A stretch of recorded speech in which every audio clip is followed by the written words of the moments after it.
riveting, compassionate, compelling. This is urban journalism at its best. With your host and commentator, the Black Rooster. All facts, and you make your own conclusion. Sit back, relax, get your drinks, get your blunts. We're gonna talk about it. This is urban journalism at its best. All facts, you make your own conclusion. Remember, this is not the news. 'Twas the night before Christmas, and all through the house, not a creature was stirred, not even a rat. Rat? Don't you mean mouse? No, man, this house was in the ghetto. Welcome to This Is Not the News Christmas edition. I'm the host, the Black Rooster. Today we have a great Christmas show lined up for you. We'll talk about some of the most bizarre Christmas traditions from around the world, as well as an interview with super producer, Detroit, Michigan native, but Jackson, Mississippi resident, Mr. Donovan Scott, y'all. D. Scott Music. And we will also have a slideshow featuring our production and our editing crew, Swift Eye Productions out of California, on a Christmas song by Stevie J Blues, Merry Christmas Baby. And of course, you know, the Rooster kind of guides you through it all. So hang on to your seat, grab a piece of that turkey, get some Crown in you, get a cigar or two, and we'll be back. This is Not the News Christmas edition. Greetings, my friends. Welcome to This Is Not the News Christmas edition. I am the host, the Black Rooster, and let's jump right into it. While Christmas may have been started as a Christian holiday and is often celebrated as such, people from all over the world have embraced their own traditions within this festive season. For instance, in Austria, British kids are well acquainted with Santa Claus and Saint Nick and Father Christmas, but they have been much thankful that they do not reside in Austria. For the ones that do not reside in Austria, because in Austria, a creature by the name of Krampus is the evil accomplice to Saint Nick, and he goes around to scare the badly behaved children and adults. Throughout December in Austria, you can find people with terrifying masks, kind of like a Halloween mask, and they go out scaring bad, misbehaved children as well as pranking adults with all kind of ghastly pranks.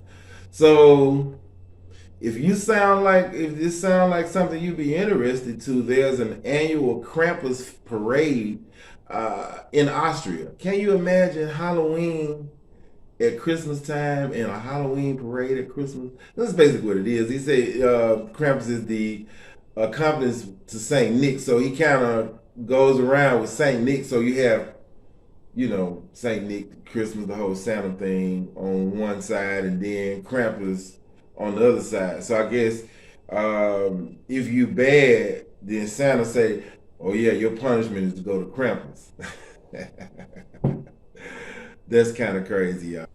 In the Ukraine, they use decorations that mimic the natural formation of spider webs shimmering with dew.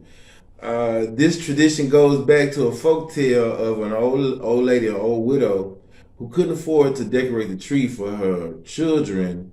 And so the spiders of the house decided on Christmas Eve night that they would get together and they would just cover the tree with spider web decorations, so that when the children woke up to this, you know, to Christmas morning, they would wake up to a tree decorated in something. And so the spiders decided to decorate it with Christmas spider webs. Spider webs in the Ukraine is considered to be lucky. So I guess they had a lucky tree for the children at Christmas. And to this day, they still practice that tradition You can go throughout the Ukraine and you will see trees decorated in spider webs all over the place. Merry Christmas. Now here's an interesting one. Something I would be into right here. Japan. In 1974, Kentucky Fried Chicken started in Japan. Excuse me, I may get this wrong, but Kurusumu, Nawa, Kentucky. Excuse me, which stands for Kentucky for Christmas. And it spawned into a national holiday tradition. So even though Christmas is not celebrated in Japan, at Christmas Eve, all over the country of Japan, they go to the local KFC and eat a Christmas Eve meal. Somewhere about 20 euros or 3,000 yen, something like that. That's pretty cool. And it started in 1974 with Colonel Sanders just introducing this Christmas Eve meal at Christmas time, even though Christmas wasn't celebrated, but to make them be kind of like a part of the American tradition, and everybody else that practices celebrates Christmas at that time of year. They go and eat KFC. Now, over here, I'm not really a big fan of KFC, but I love fried chicken. So to me, any old good day is a good day to eat fried chicken. But Christmas Eve, that sounds like my kind of thing, man. Fried chicken on Christmas Eve, yeah, in Japan. So if you're interested, book a trip to Okinawa or somewhere, Tokyo, and Christmas Eve, go and celebrate Christmas with the rest of the nation at the KFC. Now that's a Merry Christmas. Yeah, I guess it's that time of the year again, y'all. Yeah, I'm here for it this year. Let's get it. Merry Christmas, baby. You sure did treat me nice. Merry Christmas, baby. You sure did treat me nice. Yeah. You bought me a Cadillac for Christmas. Now I'm living in paradise. Let me say it one more time, y'all. Merry Christmas, baby. You sure did treat me nice. Merry Christmas, baby. You sure did treat me nice. You bought me a diamond ring for Christmas. Now I'm living in paradise. Kinda fine, got good music on my radio. Feeling kinda fine, got good music on my radio. Boy, I wanna kiss you, baby, standing underneath that mistletoe. Yeah. Hey, listen, Santa came down the chimney around 3:30. Toys and goodies you see right here before me. Merry Christmas, baby. You sure did treat me nice. Yes, you bought me a guitar for Christmas. Now I'm living in paradise. Yeah. Oh, let me play this thing. Merry Christmas.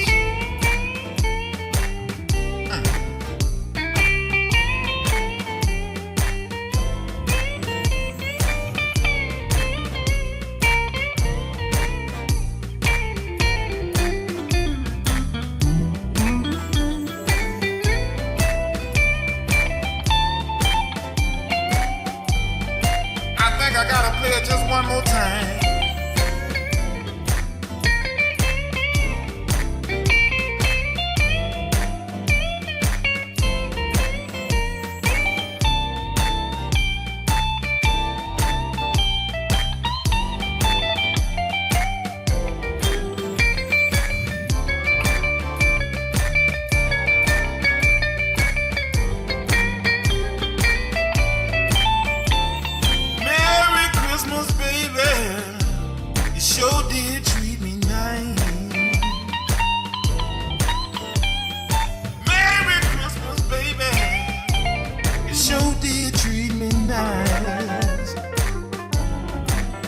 Yes, you bought me a Cadillac for Christmas. Now I'm living in paradise. Merry Christmas, baby.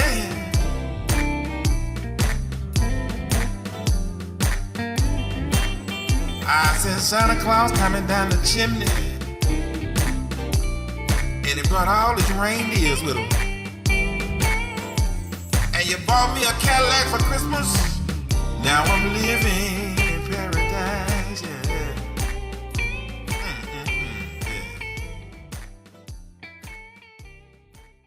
Don't go nowhere. Whenever you hear about us, tune in, because this will be the most far-fetched and bizarre stories that in this country that you never hear about anywhere else. You can't make this shit up. This is not the news.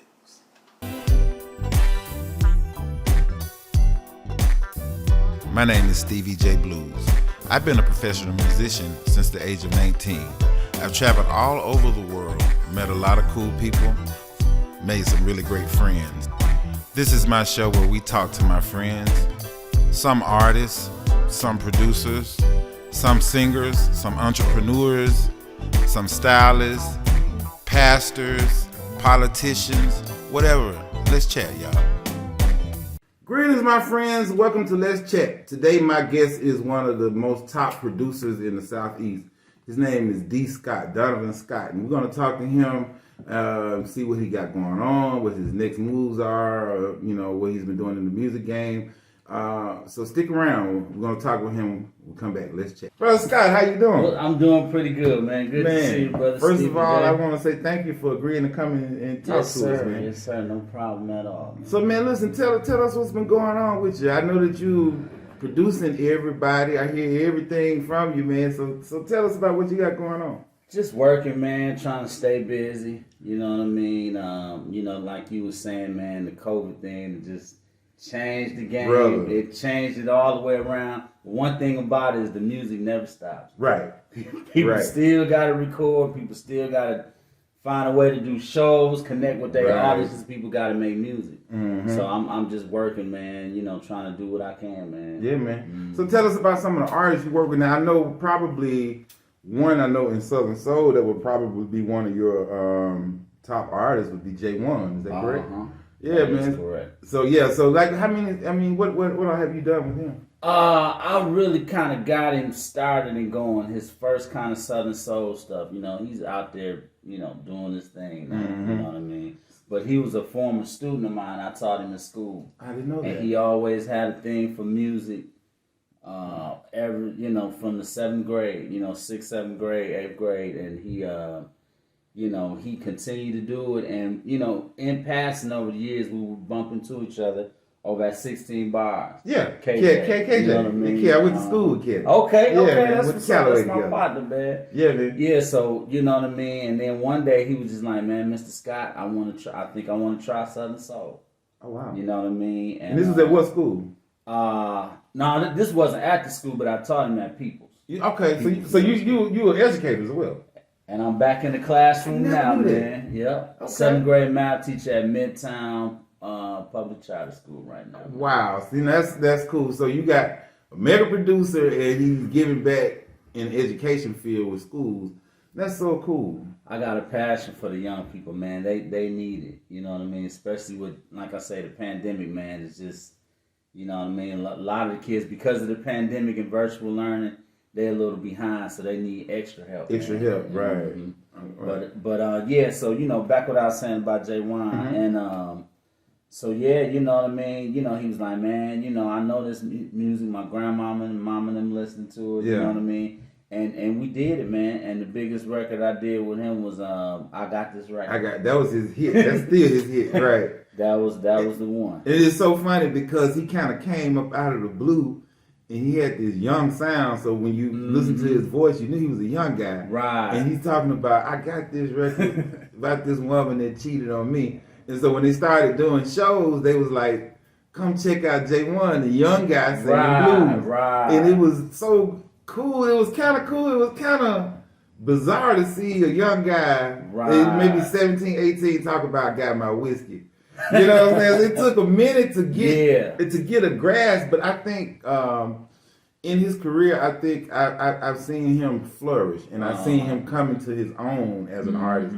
So now when he put out stuff like, you know, it fits him. And you talking about like Be Patient, Daddy's Girl, and all that stuff. He really found his niche. But I've always respected him as a writer. I need a grown woman. Yeah, you know what I'm saying? But I've always had respect for him as a writer because he can write, man. I feel like his songs, the lyrics, it's like they'll pull you in and you listen to what he's talking about. Yeah, so some of the other artists that you work with. Stephanie Luckett. Oh yeah, that's my girl. Stephanie Luckett, you know, we worked a couple years on her R&B project. You know what I mean? Her debut R&B project, and I started that project.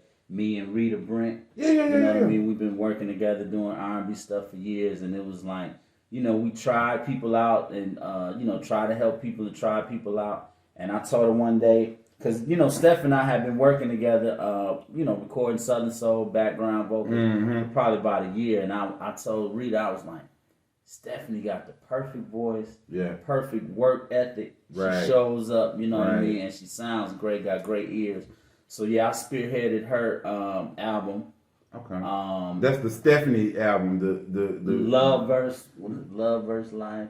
Yeah, Love Versus Life. Okay, that's a great album. Yeah. Did a couple on there. Me and Rita did a couple of them. Wrote together, and then me and Tamara did one. Me and Tamara Tate did one. Yeah. Okay. And so, you know, and we working on stuff. She's might be about to release a Christmas song that me and my wife wrote. Okay. So now, you know what I mean. I've been married a year, and my wife. Congratulations. Appreciate it, brother. Jennifer Luckett Scott is she's a book author. Okay. But she's got a passion for music, you know what I mean? And so we've been writing for people and putting songs out there. Dave Mack, a Christmas song I did on him. I just did a music video for it. Really? We put it out last year. They released it last year, and then he's got a brand new music video that KJ actually shot. Oh, cool. Nice. That he just released. So, Christmas songs, you know what I mean? And then, like I said, we might be putting one out on Stephanie Luckett. But just, you know what I mean, who comes in my path. I deal with a few artists in Memphis, and then some people here, but I'm always trying to develop, you know what I mean. I really have a thing. I like trying to put people out there. So, you know what I mean, a new artist, somebody maybe older in the game, but just not really trying to, you know what I mean, because hadn't got that right shot. Right. So, you know, I work with a lot of up and coming people, as well as, you know what I mean. At 16 Bars, we do production on the spot. Where somebody come in and play a flat rate, and we tell them just sing it, and we put it together. Arrange it. You know what I mean? Man, that's cool stuff. So I like I said, I just try to stay busy. I'm with the Jackson Music Awards. You know what I mean? Been the music director with them for for about 5 years. The last time, last 2 years, we had to do a lot virtual. Right. You know I was on the last one, I think. The green screen stuff. Yeah. Send it in. It's like, okay. Right. Like, wow, okay. Yeah. Again, COVID. Right. So, you know, like I say, just working, writing, trying to stay busy. And then when people give me a call, I, still go out and play from time to So time. you still do the musician thing too?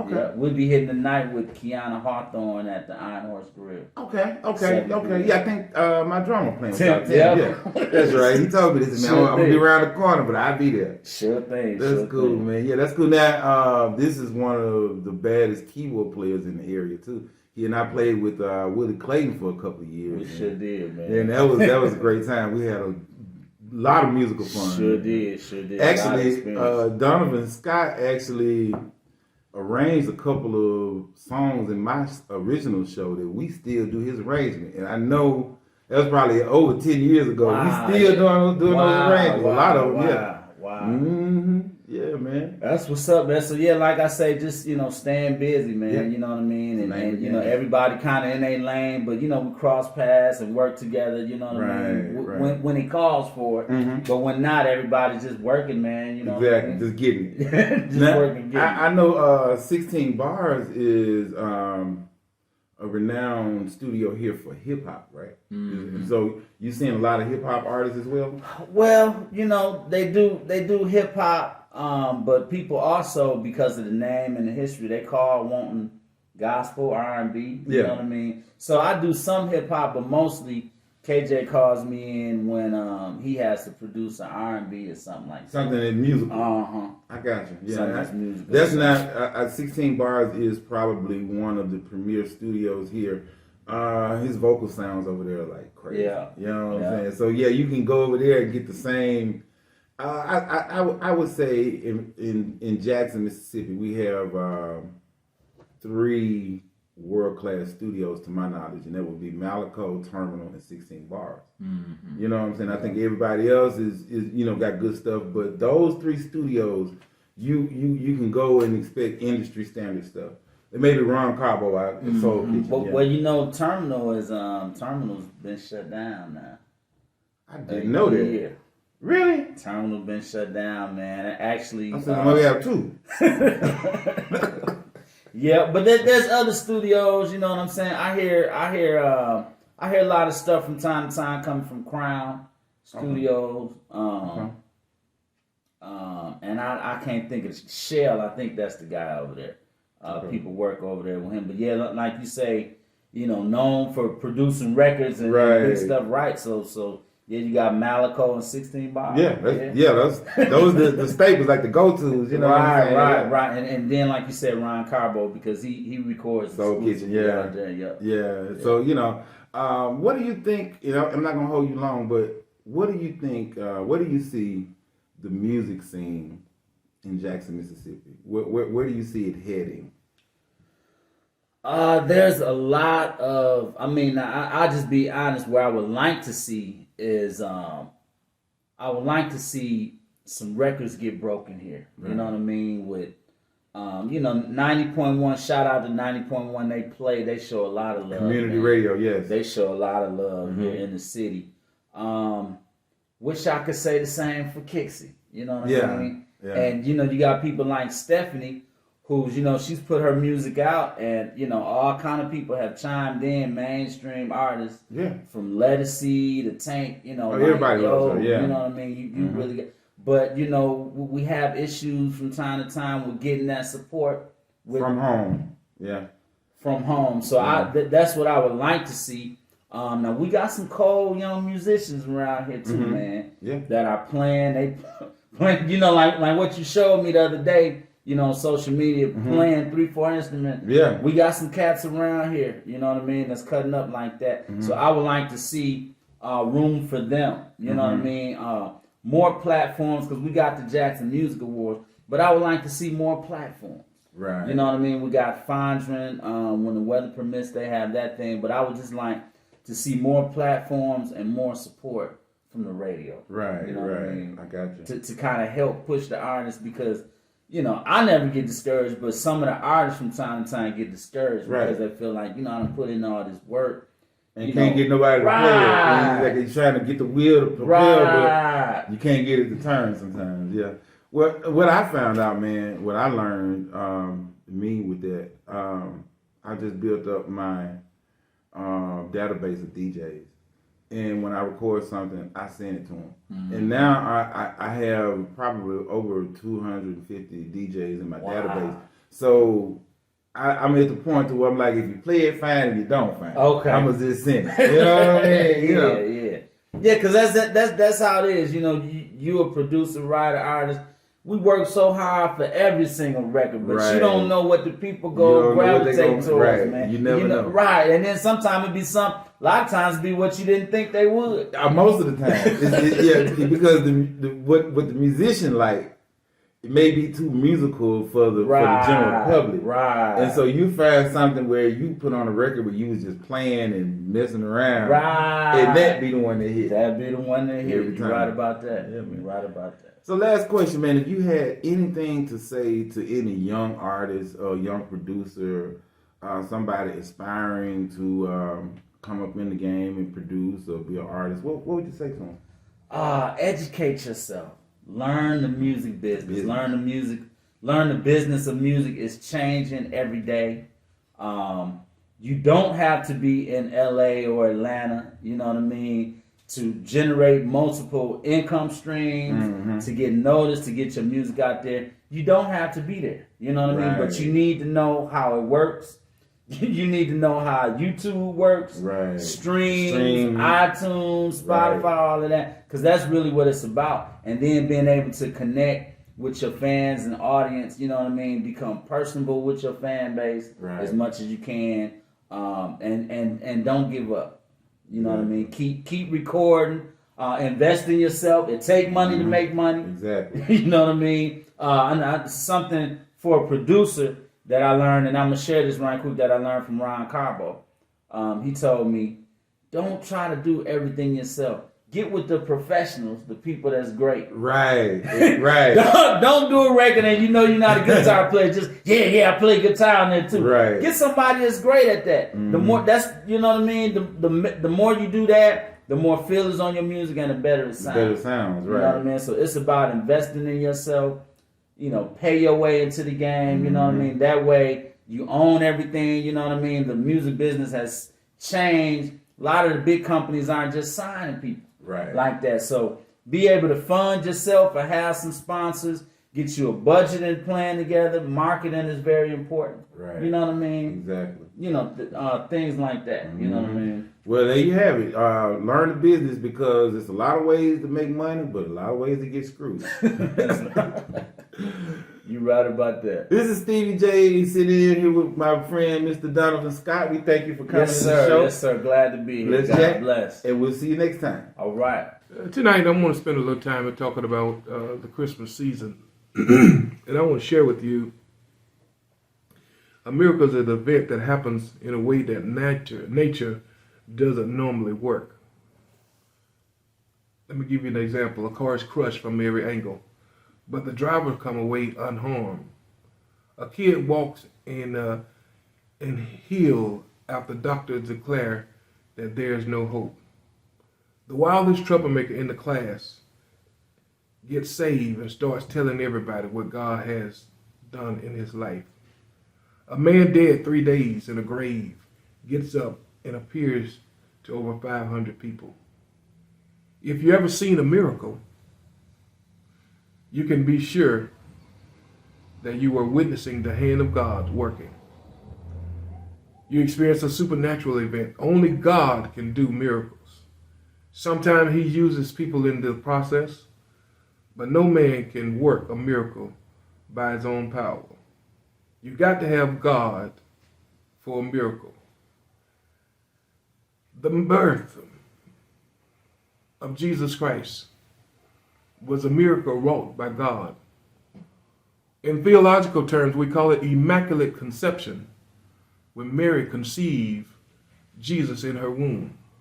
It was the miracle working power of God that brought forth the baby Jesus, born in a manger, wrapped in swaddling clothes, even when he didn't have no room in the inn. From the humblest family, he was raised as a carpenter, just a poor peasant, average man, sinless. Colossians 1:15 says he is the image of God. He was God himself. John 1:1 says, in the beginning was the Word was God, the Word was with God, and the same was in the beginning. In the flesh, the Word came and dwelt among us. The miracle working power of God himself gives us this Jesus Christ. It is this Jesus Christ where most millennials that don't accept that he is the living Christ, that he was human. Most millennials don't believe he was fully God and fully man. And then most millennials don't even believe that Jesus was a man that lived this world on this world and didn't sin. Now, Jesus is real. The miracle that God gives us of bringing forth his only son, according to John 3:16, we celebrate during the Christmas season of his birth. Jesus is real, and Jesus is coming back for his church. My brothers and sisters, I encourage you during this Christmas season to spend more time getting to know who Jesus is and trying to model your life the way he lays out for Christians in the Word of God. God bless you and God keep you is my prayer.